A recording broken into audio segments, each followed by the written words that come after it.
badan rasa selesa. Sakit tu macam banyak kurang lah. Saya berterima kasih lah kat Datuk kan, dengan izin Allah. Okay, Puan Hasnah, apa masalah Puan Hasnah ini ya?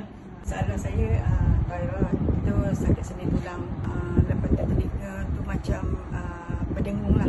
Berdengung tu macam kurang selesa lah. Sendi tulang ni, umur saya dalam 39 itu, saya dah mula sakit.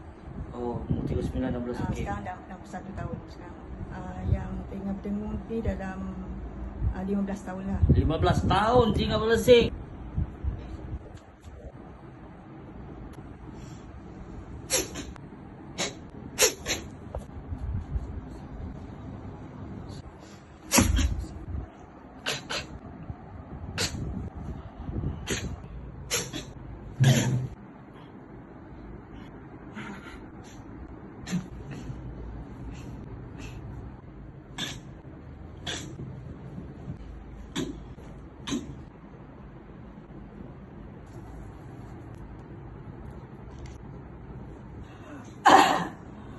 Apa lebih baik selepas kita buat rawatan? Ada perbezaan?